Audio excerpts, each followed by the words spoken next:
నమస్కారం దూరదర్శన్ వార్తలకు స్వాగతం నేను లావణ్య ముందుగా వార్తల్లోని ముఖ్యాంశాలు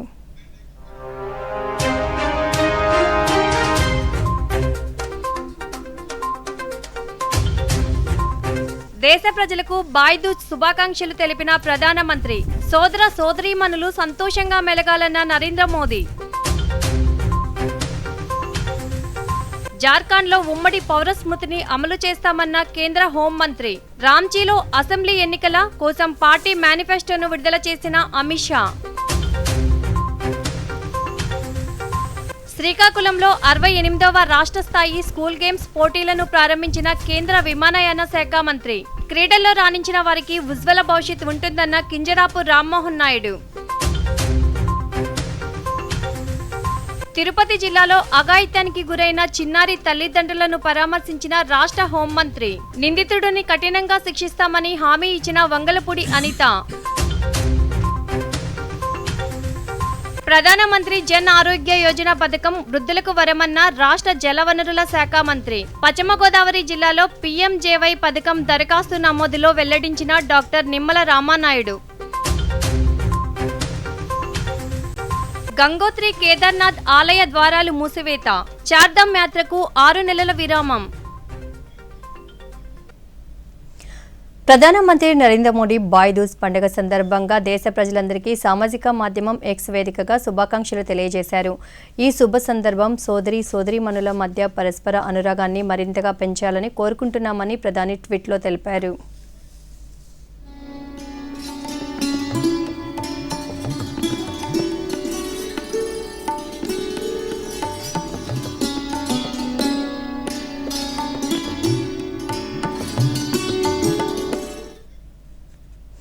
ఆంధ్రప్రదేశ్ ఉప ముఖ్యమంత్రి కె పవన్ కళ్యాణ్ రేపటి నుంచి 2 రోజుల పాటు పిఠాపురం నియోజకవర్గంలో పర్యటించనున్నారు.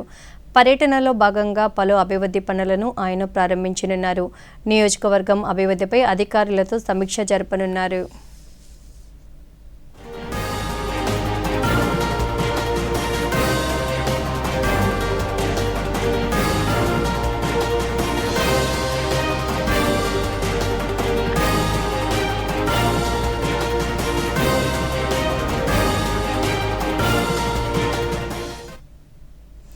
ఆస్ట్రేలియాలోని సిడ్నీ నగరంలో ఆంధ్రప్రదేశ్ శాసనసభ స్పీకర్ చింతకాయల అయ్యన్న పాత్రుడికి ఘనస్వాగతం లభించింది. ఆదివారం సిడ్నీ నగరానికి చేరుకున్న ఆయనకు అక్కడ నివసిస్తున్న తెలుగు ప్రజలు ఘనంగా స్వాగతం పలికారు. న్యూ సౌత్ వేల్స్ పార్లమెంట్ ఆతిథ్యంగా ఏర్పాటు చేసిన 67వ కామన్వెల్త్ పార్లమెంటరీ కాన్ఫరెన్స్ ఈ రోజు నుంచి 5 రోజుల పాటు జరగనుంది. ఈ కాన్ఫరెన్స్లో పాల్గొనడానికి ఆయన సిడ్నీ వెళ్లారు.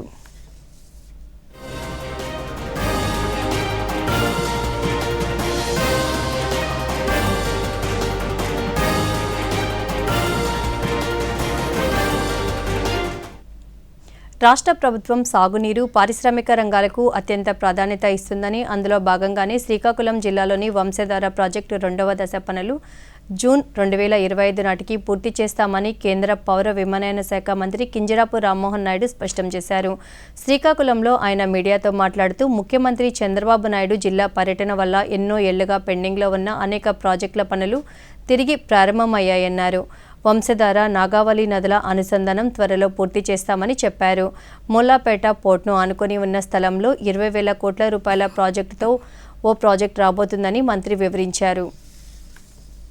డెవలప్ చేస్తే మీరు ఎప్పుడూ ఆలోచించాల్సింది ఒక ఇండస్ట్రీ కట్టినప్పుడు దగ్గర నుంచి ఎక్కువగా బెనిఫిట్ పొందేది స్థానికులే. ఒక ఇండస్ట్రీ కట్టాలంటే దానికి కావాల్సినటువంటి కన్స్ట్రక్షన్ వర్క్ కానీ, తర్వాత కావాల్సినటువంటి లేబర్ కానీ, అందులో పనిచేసే వ్యక్తులు కానీ అత్యంత ప్రాధాన్యత ఎక్కువగా లోకల్కి ఇస్తారు. అలాంటి ఇష్యూస్ రాకుండా మనం ఇవన్నీ కూడా చేస్తుంది లోకల్గా ఎంప్లాయ్మెంట్ క్రియేట్ చేయాలనే కాబట్టి ప్రత్యేక దృష్టి పెట్టి మన ప్రాంతం వాళ్ళకే ఉద్యోగాలు వచ్చే విధంగా మేము చర్యలు తీసుకుంటామని తెలియజేస్తున్నాం. కొత్త వ్యక్తులైనా సరే ప్రజలతో మమేకమై పనిచేసే వ్యక్తులు, ప్రజలు పరిగెట్టమంటే పరిగెట్టి పనిచేసేటటువంటి శక్తివంతమైన యువకులు ఈరోజు జిల్లాలో ప్రజాప్రతినిధులుగా ఉన్నారు. అలాగే కలెక్టర్లు కానీ, ఎస్పీలు కానీ అందరూ కూడా యువకులు ఈరోజు చంద్రబాబు నాయుడు గారు జిల్లాలో ఉన్నటువంటి ప్రాజెక్టులు పూర్తి చేయాలని, కొత్త ఆలోచనలతో ఈ యొక్క జిల్లాని అభివృద్ధి వైపు నడిపించాలని యువకుల్ని నియమితులుగా చేయించడం జరిగింది. అందరూ కూడా ఒక టీం వర్క్తో ముందుకు నడిచి ఈరోజు ఏవైతే ప్రాజెక్టులు చెప్పామో టైం బౌండ్ మేనర్గా ఈ యొక్క 5 సంవత్సరాల ముందే ఇవన్నీ కూడా పూర్తి చేయాలన్న లక్ష్యంతో అందరం కూడా కలిసికట్టుగా పనిచేస్తాం. చంద్రబాబు నాయుడు గారు, పవన్ కళ్యాణ్ గారు, నరేంద్ర మోదీ గారు వాళ్ళ తాలూకా సహకారం కూడా తీసుకొని జిల్లాని అభివృద్ధి వైపు నడిపిస్తామని. సిక్కోలు జిల్లా క్రీడల కిల్లా అని ఈ ప్రాంతం క్రీడాకారులకు మంచి శిక్షణ అందిస్తే ప్రపంచ స్థాయి ఆటగాళ్లుగా తయారవుతారని కేంద్ర విమానయాన శాఖ మంత్రి కింజరాపు రామ్మోహన్ నాయుడు పేర్కొన్నారు. శ్రీకాకుళంలోని కోడి రామ్మూర్తి స్టేడియంలో 68వ రాష్ట్ర స్థాయి స్కూల్ గేమ్స్ పోటీలను sports authorities of Andhra Pradesh chairman A Ravi Naidu, స్థానిక ఎమ్మెల్యే గొండు శంకర్తో కలిసి ఆయన ప్రారంభించారు. ఈ సందర్భంగా వారు మాట్లాడుతూ క్రీడాకారులు క్రమశిక్షణతో మెలిగి ఉన్నత స్థాయికి ఎదగాలని, క్రీడల్లో రాణించిన వారికి ఉజ్వల భవిష్యత్ ఉంటుందని చెప్పారు. తల్లిదండ్రులు విద్యార్థులను క్రీడల వైపు వెళ్లేలా ప్రోత్సహించాలన్నారు. క్రీడలతో శారీరక, మానసిక ఉల్లాసం కలుగుతుందని పేర్కొన్నారు. కోడి రామ్మూర్తి స్టేడియం త్వరలో పూర్తి చేస్తామని, ఖేల్ ఇండియా పథకం ద్వారా జిల్లాకు కొన్ని క్రీడా ప్రాంగణాలు రానున్నాయన్నారు. వాళ్ళు సాధించాల్సినటువంటి టార్గెట్స్, గోల్స్ అన్ని కూడా సాధించాలంటే వాళ్ళు ఎక్కడ అన్ని కూడా ఫిట్ గా ఉన్నప్పుడే వాళ్ళు అనుకున్నటువంటి లక్ష్యాలు అన్ని కూడా విజయాలు సాధించవచ్చు. అది పూర్తిగా నమ్మేటటువంటి వ్యక్తి మన రాష్ట్ర ముఖ్యమంత్రి వర్యులు నారా చంద్రబాబు నాయుడు గారు తెలియజేసుకుంటున్నారు. అందుకని తిరుపతి జిల్లా వడమాలపేట మండలంలోని అలివేలు మంగాపురంలో రాష్ట్ర హోంమంత్రి వంగలపూడి అనిత పర్యటించారు. 3 రోజుల క్రితం అఘాయిత్యానికి గురైన చిన్నారి తల్లిదండ్రులను ఆమె పరామర్శించి ధైర్యం చెప్పారు. 10 లక్షల రూపాయల ఆర్థిక సహాయాన్ని ప్రభుత్వం తరపున అందజేశారు. నిందితుడిని పట్టుకొని 3 నెలలలో కఠినంగా శిక్షిస్తామని తల్లిదండ్రులకు హామీ ఇచ్చారు. అనంతరం మంత్రి మాట్లాడుతూ రాష్ట్ర వ్యాప్తంగా సీసీ కెమెరాలను పూర్తి స్థాయిలో ఏర్పాటు చేస్తున్నామని, పోలీసు వ్యవస్థను మరింత అప్రమత్తంగా వ్యవహరించేలా చర్యలు తీసుకుంటున్నామన్నారు. ఎంత తాగిన మత్తులో ఉన్నా, ఎంత గంజాయి మత్తులో ఉన్నా, తల్లికి చెల్లికి తేడా తెలియకుండా ప్రవర్తించే ఈ పశువుల తీరు చూస్తూ ఉంటే నిజంగా ఒక్కొక్కసారి సిగ్గుపడాలి. మనం ఎలాంటి సొసైటీలో మనం ఉంటున్నాము అన్నది సిగ్గుపడాలి. ఆ తల్లి కూడా నిజంగా తల్లిని, ఆ తండ్రిని చూస్తే చాలా అమాయకులు. రోజువారీ కూలి పని చేసుకుంటేనే కానీ బతకలేని పరిస్థితిలో ఉన్న వాళ్ళు పండగ నిమిత్తం వాళ్ళ అమ్మగారి ఇంటికి వచ్చిన తర్వాత అక్కడ ఆడుకుంటున్న పిల్లని ఏదో ఆడుకుంటున్నాడులే, ఆడిస్తున్నాడులే అని ఆ తల్లి కూడా భ్రమపడి ఆ రాక్షసుడి చేతిలో పెట్టే పరిస్థితి. ఆ పిల్ల కనిపించట్లేదు అని చెప్పి మాకు 100కి డైల్ వచ్చింది మా డిపార్ట్మెంట్ వాళ్ళకి. 100కి డైల్ వచ్చిన వెంటనే ఎస్పీ గారు ఇమీడియట్గా అక్కడికి సిఐని, ఎస్ఐని, డిఎస్పీని కూడా ఇక్కడికి పంపించి ఇమీడియట్గా ఏం జరిగిందో కనుక్కోమని చెప్పి పంపించడం జరిగింది. ఇక్కడ అప్పటికే ఎవరైతే నిందితుడు ఉన్నాడో ఆ నిందితుడు కూడా ఇక్కడే ఉండి అంతవరకు కూడా చెప్పని వాడు పోలీసులను చూసి విషయం చెప్పి పలానా చోట నేను చంపి కప్పెట్టేశానని చెప్తే ఇమీడియట్గా తెల్లవారు రాత్రులు మొత్తం అంతా ఎతికి, రాత్రి అని కూడా చూడకుండా రాత్రి మొత్తం అంతా ఎతికి ఎర్లీ మార్నింగ్ 5:30, 6 o'clock టైంకి ఆ చిన్నారిది బాడీని కూడా బయటకు తీసే పరిస్థితి కనిపించింది. అంటే ఇమీడియట్గా 100కి వాళ్ళు డైల్ చేయటం, ఇమీడియట్గా పోలీసులు రెస్పాండ్ అయ్యి ఆ అమ్మాయిని కూడా, అంటే బతికే అమ్మాయిని మనం తీసుకురాలేకపోయాం, చనిపోయిన బాలిక మృతదేహాన్ని కూడా కుటుంబ సభ్యులకి అప్పచెప్పి వెంటనే హాస్పిటల్ కూడా పంపించి తర్వాత కుటుంబ సభ్యులకి అప్పచెప్పి. ప్రధానమంత్రి జన్ ఆరోగ్య యోజన పథకం వృద్ధులకు ఎంతో ఉపయోగకరమని రాష్ట్ర జలవనరుల శాఖ మంత్రి డాక్టర్ నిమ్మల రామానాయుడు పేర్కొన్నారు. పశ్చిమ గోదావరి జిల్లా పాలకొల్లులో నిర్వహించిన ప్రధానమంత్రి జన్ ఆరోగ్య యోజన పథకం దరఖాస్తు నమోదు కార్యక్రమాన్ని మంత్రి ప్రారంభించారు. అనంతరం మాట్లాడుతూ 70 ఏళ్లు వయసు పైబడిన వారికి కేంద్ర ప్రభుత్వం ప్రవేశపెట్టిన పీఎం జన్ ఆరోగ్య యోజన ఒక వరమన్నారు.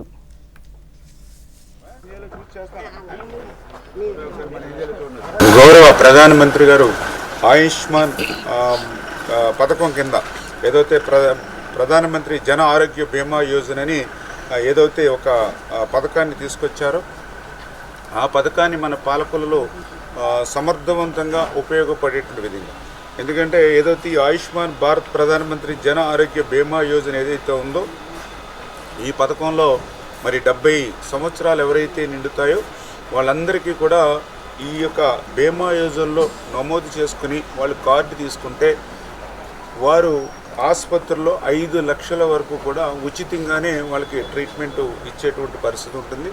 జనరల్గా ఇటువంటి పథకాలు ఎన్నో వస్తాయి, కానీ వాటిని ప్రజలు ఉపయోగించుకోవడంలో అశ్రద్ధ చూపుతూ ఉంటాం. తర్వాత ఇబ్బంది వచ్చిన తర్వాత మనకు ఉపయోగపడకుండా పోతుంది. కానీ ఈ యొక్క రాఘవేంద్ర చారిటబుల్ ట్రస్ట్కి సంబంధించినటువంటి వాళ్ళు కూటమి ప్రభుత్వం పేదల పక్షపాతి అని ముమ్మడివరం శాసనసభ్యులు దాట్ల బుచ్చిబాబు పేర్కొన్నారు. డాక్టర్ బిఆర్ అంబేద్కర్ కోనసీమ జిల్లా ముమ్మడివరం నియోజకవర్గంలో 39 మందికి సీఎం రిలీఫ్ నుంచి మంజూరైన 30,64,000 విలువైన చెక్కులను పంపిణీ చేశారు. అనంతరం ఆయన మీడియాతో మాట్లాడుతూ ఎన్డీఏ నేతృత్వంలోని కూటమి ప్రభుత్వం ప్రజల పక్షాన పనిచేస్తూ ఆపదలో ఉన్న పేదలను ఆదుకుంటుందన్నారు. వేటకు దూరమై ఉపాధి లేక నష్టమైన మత్స్యకారులను గతంలో వలె ఆదుకోవడం జరుగుతుందన్నారు. ఒక్కొక్కరికి రోజుకి 460 రూపాయలు చొప్పున నెలకి 25 దినాల కింద ప్రకటించి ఒక నెలకి ఒక వ్యక్తికి 11,500 చొప్పున మన జనవరి 28వ తారీఖుకి సుమారు 2 సంవత్సరాల కాలపరిమితి ముట్టడం జరిగింది. అప్పటి వరకు కూడా ఒక్కొక్క వ్యక్తికి 11,500 రూపాయలు ఓఎన్జీసీ చెల్లించడం జరిగింది. తదుపరి ఎలక్షన్ల ముందు మనం ప్రజల్లోకి వెళ్ళినప్పుడు హామీ ఇచ్చాం. ఏదైతే ఓఎన్జీసీ సంస్థ ఈ వేట మీకు అంతరాయం కలిగినందుకు డబ్బులు ఇచ్చారో అది మేము కూడా ఇప్పిస్తామని హామీ ఇచ్చాం. ఆ రోజు చంద్రబాబు నాయుడు గారు కూడా హామీ ఇవ్వడం జరిగింది. దాంట్లో భాగంగా ఆ 2 సంవత్సరాల కాల పరిమితిలో ఓఎన్జీసీ వారు చేసిన అక్కడ డ్రెడ్జింగ్ చేసి పైప్ లైన్ వేయగలిగారు. మరి జనవరి 29 నుంచి జూలై 17 వరకు ఏదైతే పైప్ లైన్ వేసారో ఆ పైప్ లైన్ ఉడికే కప్పెట్టారు. కాబట్టి జూలై 17 వరకు కూడా ఈ ఉమ్మడి జిల్లాలో 23,450 మందికి ఒక్కొక్కరికి 60. అన్నమయ్య జిల్లాను అన్ని రకాలుగా అభివృద్ధి చేయడానికి స్థానిక ప్రజాప్రతినిధులు అధికారులతో కలిసి పనిచేస్తామని జిల్లా ఇన్ఛార్జ్ మంత్రి బీసీ జనార్దన్ రెడ్డి అన్నారు. రాయచోటి కలెక్టర్ కార్యాలయంలో జరిగిన జిల్లా సమీక్ష సమావేశంలో ఆయన మాట్లాడుతూ సూపర్ 6లో భాగంగా ఇప్పటివరకు ప్రవేశపెట్టిన సంక్షేమ పథకాల అమలు తీరు సక్రమంగా జరుగుతుందన్నారు. అలాగే స్వచ్ఛతా హీ సేవా కార్యక్రమాలను అద్భుతంగా నిర్వహించి జాతీయ స్థాయిలో ఉత్తమ అవార్డులు అందుకోవడం సంతోషంగా ఉందన్నారు. 32,000 కీర్తనలు రచించి అన్నమాచార్యులు జన్మించిన ఈ జిల్లాకు ఇన్ఛార్జి మంత్రిగా నేను నియమించినందుకు ఆనందపడుతున్నాను. అదే సమయంలో ముఖ్యమంత్రి వర్యులు నా మీద పెద్ద బాధ్యత పెట్టడం జరిగింది. అన్నమయ్య జిల్లాలో 6 అసెంబ్లీ నియోజకవర్గాలలో 4 స్థానాలలో ఎన్డీఏ కూటమి విజయం సాధించి అధికారాన్ని కైవసం చేసుకోవడం అన్నమయ్య జిల్లా కీలక పాత్ర పోషించింది. అందుకు అన్నమయ్య జిల్లా ప్రజలందరికీ ఎన్డీఏ ప్రభుత్వం తరఫున కృతజ్ఞతలు తెలియజేస్తా ఉన్నాను. అన్నమయ్య జిల్లాకు నేను రావడం ఇదే మొదటిసారి. అయినప్పటికీ నేను నా మంత్రివర్గ కార్యాలయ సిబ్బంది సహాయంతో అన్నమయ్య జిల్లాలోని ఎన్డీఏ కూటమి మంత్రి రామప్రసాద్ రెడ్డి, ఎమ్మెల్యేలు, జిల్లా కలెక్టర్ మరియు దీపావళి చెట్ పండుగలను పురస్కరించుకొని రైల్వే శాఖ ప్రయాణికులకు ఆసరాగా నిలిచింది. పండుగ పర్వదినాలను దృష్టిలో ఉంచుకొని ప్రయాణికుల అధిక రద్దీ దృష్ట్యా ప్రత్యేక రైళ్లను అందిస్తుంది. దేశవ్యాప్తంగా 7,435 ప్రత్యేక రైళ్లను రైల్వే శాఖ నడుపుతుంది. గత సంవత్సరం 4,500 ప్రత్యేక రైళ్లను నడిపిన రైల్వే ఈ ఏడాది ఆ సంఖ్యను గణనీయంగా పెంచింది. దక్షిణ ప్రాంతంలో 860 ప్రత్యేక రైళ్లను నడుపుతుంది. ఇందులో భాగంగా కేవలం ఈ ఒక్క రోజే 32 ప్రత్యేక రైళ్లను నడుపుతుంది.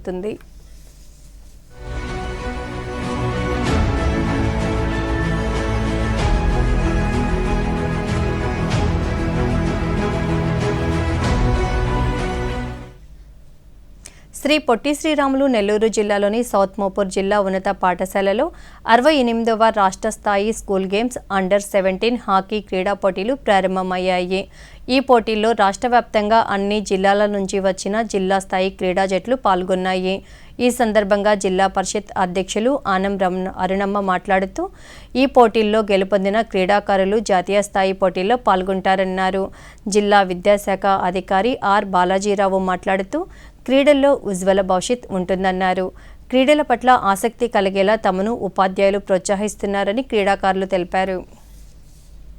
సౌత్ మోపూర్ గ్రామంలో ఈ ఊరు నేను జెడ్పీటీసీగా నాకు ఈ స్కూల్లో నేను ప్రారంభించటం 13 జిల్లాలకి ఈ స్కూల్లో ప్రారంభించటం చాలా సంతోషంగా ఉంది. జాతీయ స్థాయి పోటీల్లో వాళ్ళు ఎంపిక కావాలని వాళ్ళకి నా శుభాభినందనలు తెలియజేస్తాను. ఈ 68వ రాష్ట్ర స్థాయి క్రీడలు మన జిల్లాకి ఒక 4 డిఫరెంట్ గేమ్స్ని కేటాయించడం జరిగింది. అందులో భాగంగా హాకీ పోటీ స్థానిక సౌత్ మోపూర్లో ప్రారంభించడం జరిగింది. అలానే మరలా రేపు 8వ తేదీ ఆత్మకూరులో, అలానే కావలిలో కూడా ఈ క్రీడా పోటీలు ఉన్నాయి. ఈ విధంగా 4 రాష్ట్ర స్థాయి పోటీలని జిల్లాకి కేటాయించినందుకు రాష్ట్ర స్థాయి అధికారులకి, కమిషనర్ గారికి జిల్లా తరపున ధన్యవాదాలు తెలియజేస్తున్నాను. మేము ఇక్కడికి రావడానికి చాలా కృషి చేశాము. మేము ఇంకా నేషనల్ స్థాయిలో కూడా ఖచ్చితంగా సెలెక్ట్ అవుతామని భావిస్తున్నాము. మేము మా వంతు ప్రయత్నం బాగా ఆడి చూపిస్తాము. సౌత్ మోపూర్లో మేమే ఫస్ట్ మ్యాచ్ ఆడబోతున్నాము. మేము ఈ మ్యాచ్ ఖచ్చితంగా గెలుస్తామని భావిస్తున్నాము. మన రాష్ట్రం నుంచి ఉత్తమమైనటువంటి క్రీడాకారులు జాతీయ స్థాయిలో కూడా మన రాష్ట్రం నుంచి వెళ్ళి అక్కడ. వార్తల్లో చిన్న విరామం. మిఠాయి మా కాలంలో ఎలా ఉండేదంటే అయితే వెళ్ళండి మీ కాలంలోకి. రొమాన్స్ అనేది మా కాలంలో ఉండేది. పేమెంట్ కూడా ఆ కాలంలో లాగేనా? ఏమండి, డిజిటల్ పేమెంట్ నేర్చుకోండి. కొత్త కాలానిది ఈజీ, సేఫ్ మరియు ఫాస్ట్. నేనైతే వీరికి డిజిటల్ పేమెంట్ చేయడం నేర్పించాను. మరి మీరు రండి సెల్ఫీ తీసుకుందాం. ఇది మా తరానిది. ఆర్బీఐ చెప్తుంది ఈ డిజిటల్ పేమెంట్ వాడండి, ఇతరులకు నేర్పించండి. వార్తలకు తిరిగి స్వాగతం. విజయవాడ ఇంద్రకీలాద్రిపై శ్రీ దుర్గా మల్లేశ్వర స్వామి వారి దేవస్థానంలో గాజుల మహోత్సవం వైభవంగా ప్రారంభమైంది. ఏటా నిర్వహించే ఈ మహోత్సవంలో అమ్మవారు గాజుల అలంకరణలలో భక్తులకు దర్శనమిస్తున్నారు. వివిధ రకాల గాజులతో అమ్మవారి ప్రధాన ఆలయంతో పాటు ఉప ఆలయాలు, అమ్మవారి మూల విరాట్తో పాటు ఆలయం మొత్తాన్ని సర్వాంగ సుందరంగా అలంకరించారు. ఈ సందర్భంగా అమ్మవారికి ప్రత్యేక అలంకరణలతో పాటు ప్రత్యేక పూజలు నిర్వహించారు. గాజుల మహోత్సవం కార్తీక మాసం సందర్భంగా దుర్గమ్మను దర్శించుకునేందుకు భక్తులు పెద్ద సంఖ్యలో తరలివస్తున్నారని ఆలయ ఈవో రామారావు తెలిపారు. క్షేత్రంపై శ్రీ దుర్గా మల్లేశ్వర స్వామి వారి యొక్క దివ్య ఆలయంలో స్వామివారికి రెండవ రోజున విశేషమైనటువంటి పూజా కార్యక్రమాలు జరుగుతున్నాయి. మరి కార్తీక మాసం కావడం వల్ల మహాశైవక్షేత్రమైనటువంటి మల్లేశ్వర స్వామి దేవస్థానం పునర్నిర్మాణమైనటువంటి సందర్భంగాను విశాలమైనటువంటి ప్రాంగణాన్ని ఏర్పరిచి భక్తుల సౌకర్యార్థం దేవాదాయ శాఖ చేసినటువంటి ఏర్పాట్ల వల్లను విశేషంగా భక్తులు ఇక్కడికి వస్తున్నారు. మరి వీరందరికీ తగిన ఏర్పాట్లు చేయడం జరిగింది. క్యూ లైన్లను ఏర్పాటు చేశాము. వాళ్ళు అక్కడ సహస్ర లింగార్చనకు అలాగే స్వామివారి యొక్క ఇతర కార్యక్రమాలు జపాదులు చేసుకోవడానికి కాటక పారాయణలకు ఏర్పాటు చేయడం జరిగింది. క్యూ లైన్లు కూడా కొత్తవి ఏర్పాటు చేయడం జరిగింది. ఇలా ప్రాంగణాన్ని అంతా సుందరంగా తీర్చిదిద్ది రాష్ట్ర స్థాయి సాఫ్ట్బాల్ బాలికల టోర్నమెంట్ను మార్క్ఫైడ్ రాష్ట్ర డైరెక్టర్ వంగల్ శశిభూషణ్ రెడ్డి ప్రారంభించారు. వైఎస్ఆర్ జిల్లా పులివెందులలో జరిగిన ఈ పోటీలకు రాష్ట్ర వ్యాప్తంగా 13 ఉమ్మడి జిల్లాల క్రీడాకారులు హాజరయ్యారు. ఈ సందర్భంగా శశిభూషణ్ రెడ్డి మాట్లాడుతూ జాతీయ, అంతర్జాతీయ స్థాయిలో క్రీడాకారులు రాణించేందుకు కేంద్ర, రాష్ట్ర ప్రభుత్వాలు క్రీడలకు అధిక ప్రాధాన్యత ఇస్తుందని పేర్కొన్నారు. స్థాయిలో కూడా రాణించడం జరిగింది. అదేవిధంగా ఇందాక కొండారెడ్డి సార్ చెప్పినట్టు సాఫ్ట్బాల్ గేమ్లో కూడా ఈ పులివెందుల కడప జిల్లాలో చాలామంది రాష్ట్ర, జాతీయ స్థాయి వరకు వెళ్ళి అనేక పథకాలు తీసుకొచ్చి అనేక మెడల్స్ తీసుకొని వారు ఉద్యోగ అవకాశాలు కూడా ఆ క్రీడ ద్వారా, పథకాల ద్వారా, సర్టిఫికేట్స్ ద్వారా పొందడం జరిగింది. క్రీడలో పాల్గొనేదానికి అనేక మంది రావడం జరిగింది రాష్ట్రంలో వివిధ జిల్లాల నుంచి. గతంలో ఉన్న పాలకులు క్రీడలు నిర్లక్ష్యం చేశారు. ఈ 10 సంవత్సరాల నుంచి కనీసం ఒలింపిక్స్లో కానీ, కామన్వెల్త్ గేమ్స్లో కానీ ఈరోజు మన పట్టికలో మన స్కోర్ కూడా బాగానే కనిపిస్తూ ఉంది. కాబట్టి రాబోయే రోజుల్లో ఇంకా ఇక్కడ కూడా పైన ఎన్డీఏ గవర్నమెంట్ కూడా క్రీడల పట్ల నిబద్ధతతో పనిచేస్తూ ఉన్నారు. కాబట్టి రాబోయే రోజుల్లో ఖచ్చితంగా. నేడు అంతర్జాతీయ బయోస్పియర్ రిజర్వ్ దినోత్సవం. మొక్కలు, జంతువుల పరిరక్షణకు ఉద్దేశించిన రక్షిత ప్రాంతాలను బయోస్పియర్ రిజర్వ్ అంటారు. బయోస్పియర్ రిజర్వ్పై ప్రత్యేక కథనాన్ని ఇప్పుడు విందాం. నేడు అంతర్జాతీయ బయోస్పియర్ రిజర్వ్ దినోత్సవం. మొక్కలు మరియు జంతువుల పరిరక్షణకు ఉద్దేశించిన రక్షిత ప్రాంతాలను బయోస్పియర్ రిజర్వు అంటారు. బయోస్పియర్ రిజర్వులు సంప్రదాయ రక్షిత ప్రాంతాలు కావు. ప్రజలు ప్రకృతితో అనుసంధానమైన ప్రతి చోట ఈ నిల్వలుంటాయి. ఈ బయోస్పియర్ రిజర్వులో గిరిజనులు కూడా పరిగణింపబడతారు. ఎందుకంటే ఈ పరిసరాలలో నివసిస్తూ వారి సంప్రదాయ జీవనంతో ఆ ప్రాంతంలోని జీవ వైవిధ్యాన్ని పరిరక్షిస్తారు. స్థిరమైన అభివృద్ధిని ప్రోత్సహించడానికి మ్యాన్ అండ్ బయోస్పియర్ రిజర్వ్ ప్రోగ్రాంను యునెస్కో 1971లో ప్రారంభించింది. బయోస్పియర్ రిజర్వు ఆర్థిక, సామాజిక అభివృద్ధిని సమతుల్యం చేయడానికి, సాంస్కృతిక విలువల నిర్వహణ జరుపుతూ ప్రకృతి పరిరక్షణతో పాటు అనుబంధ స్థిరమైన అభివృద్ధిని సైతం సమన్వయం చేస్తుంది. జాతీయ ప్రభుత్వాలచే నామినేట్ చేయబడతాయి. అవి ఉన్న రాష్ట్రాలు సార్వభౌమాధికార పరిధిలో ఉంటాయి. యునెస్కో ప్రకారం 22 సరిహద్దు ప్రాంతాలతో సహా 134 దేశాలలో 738 బయోస్పియర్ రిజర్వులు ఉన్నాయి. భారతదేశంలో ప్రస్తుతం 60,000 చదరపు కిలోమీటర్ల విస్తీర్ణంలో 18 నోటిఫైడ్ బయోస్పియర్ రిజర్వులు ఉన్నాయి. భారతదేశంలో మొదటి బయోస్పియర్ రిజర్వు తమిళనాడు, కర్ణాటక, కేరళలో భాగమైన నీలగిరి బయోస్పియర్ రిజర్వు. ఇది 1986వ సంవత్సరంలో స్థాపించబడింది. Be part of the plan, ప్రణాళికలో భాగమవ్వండి అనే నినాదంతో ఈ సంవత్సరం అంతర్జాతీయ బయోస్పియర్ రిజర్వ్ దినోత్సవం జరుపుకుంటున్నాం. అడవుల నిర్మూలనను తగ్గించడం, మొక్కలు నాటడం, వాటిని పోషించడం, అడవుల సుస్థిర నిర్వహణ జరిగినంత వరకు ఈ బయోస్పియర్ రిజర్వులు మనల్ని సంరక్షిస్తాయి. వాతావరణ కాలుష్యాన్ని తగ్గించే విధానాలను అమలు చేయడం ఇందులో ప్రథమ కర్తవ్యంగా ప్రతి పౌరుడు ఆలోచించాలి. అలానే జీవరాశులకు కూడా సమానమైన భూమిని పరిరక్షించడంలో మానవుడు తన వంతు కృషిని తప్పకుండా చేయాలి.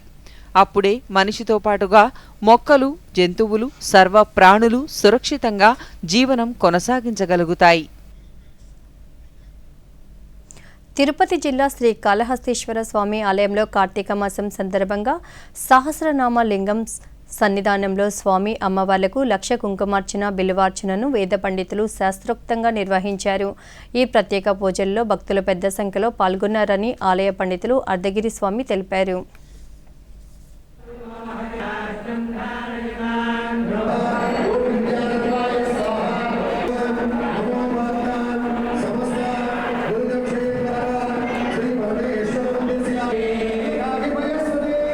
శ్రీ జ్ఞానప్రసూనాంబ సమేత శ్రీ కాళహస్తీశ్వర స్వామివారి యొక్క క్షేత్రమందు కార్తీక మాసము సందర్భంగా కూడా ఈ 30 రోజులు శ్రీ స్వామివారికి, శ్రీ జ్ఞానప్రసూనాంబిక అమ్మవారికి కూడా విశేషంగా కూడా అంతరాలయం నందు విశేషంగా 1,00,000 బిల్వార్చన, 1,00,000 కుంకుమార్చన నిర్వహించబడుతున్నది.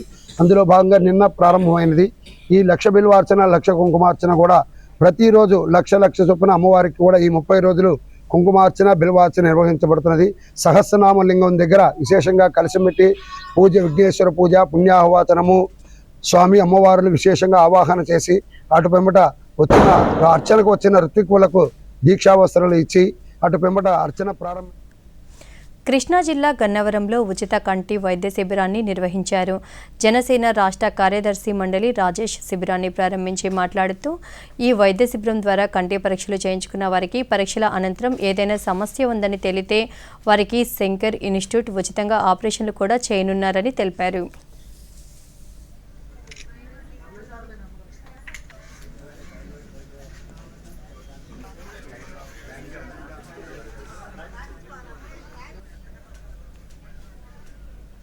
ఎవరైతే ఈ కార్యక్రమంలో వచ్చి నేత్ర పరీక్షలు చేయించుకుంటారో వాళ్ళకి శంకర్ ఇన్స్టిట్యూట్ వారు ఉచితంగా సర్జరీలు కూడా నిర్వహిస్తున్నారు.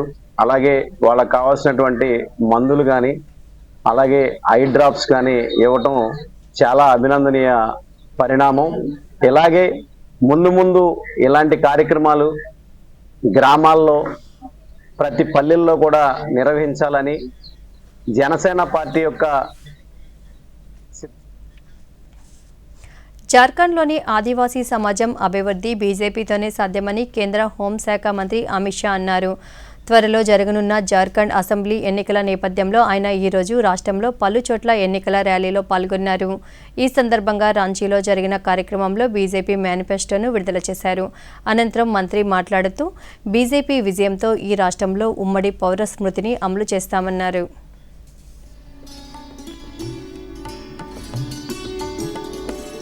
झारखंड का ये चुनाव न केवल सरकार बदलने का चुनाव है, झारखंड का ये चुनाव झारखंड का भविष्य सुनिश्चित करने का चुनाव है। झारखंड की महान जनता ने तय करना है कि आकंठ भ्रष्टाचार में डूबी हुई सरकार चाहिए या विकास के रास्ते पर मोदी जी के नेतृत्व में चलती। దీపావళి తర్వాత వచ్చే పండుగల్లో ముఖ్యంగా ఉత్తరప్రదేశ్, బీహార్ వాళ్ళు ఆచరించే పండుగ ఛట్ పూజ. 4 రోజులు జరుపుకునే ఈ పూజలు నదీ పరివాహక ప్రాంతాలలో జరుగుతాయి. శుద్ధమైన మట్టితో చేసిన పొయ్యలు, మామిడి కట్లతో, అరటికాయ లేదా సొరకాయతో ఉప్పు లేకుండా ఆహారాన్ని వండి ప్రసాదంగా స్వీకరిస్తారు. నిర్జల ఉపవాసం అనంతరం నీటిలో నిలబడి సూర్యభగవానునికి ఆర్ఘ్యం ఇవ్వడం ఈ పండుగ ప్రధాన లక్ష్యం.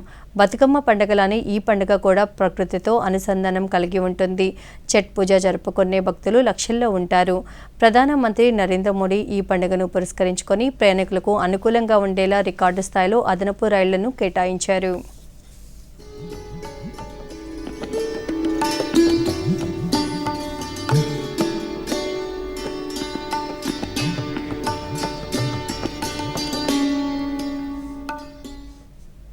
జార్ఖండ్ రాష్ట్ర అభివృద్ధి లక్ష్యంగా బీజేపీ కలిగి ఉందని కేంద్ర హోంశాఖ మంత్రి అమిత్ షా అన్నారు.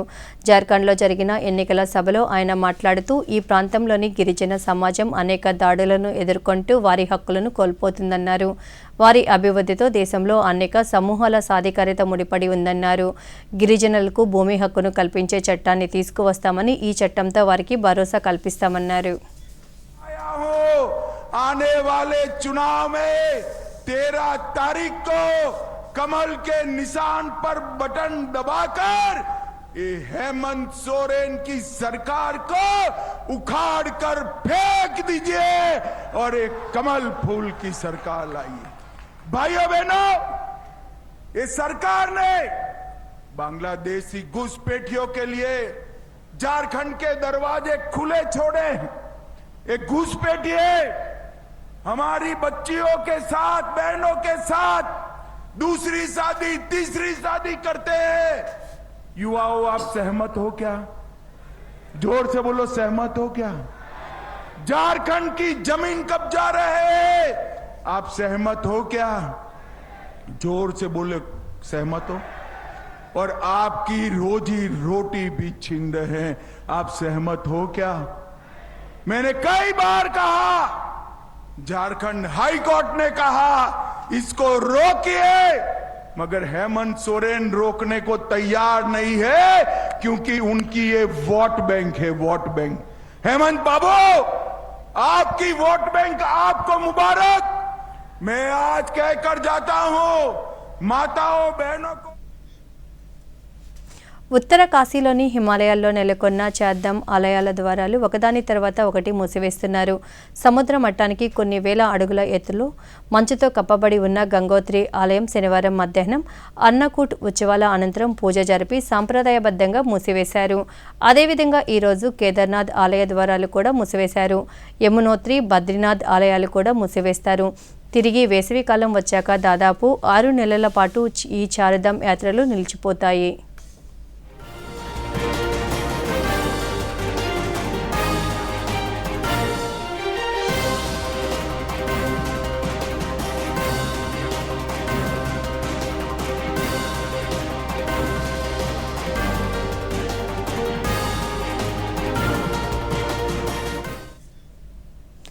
దీపావళి 2వ రోజున జరుపుకునే వేడుకని భగిని హస్తభోజనం అంటారు.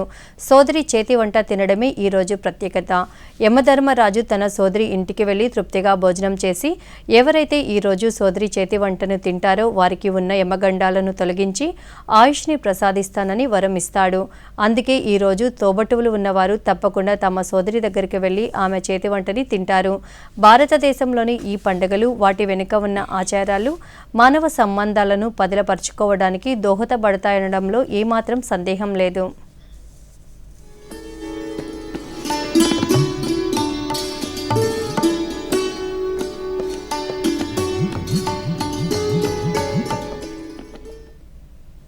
ఈ వార్తలు ఇంతటితో సమాప్తం.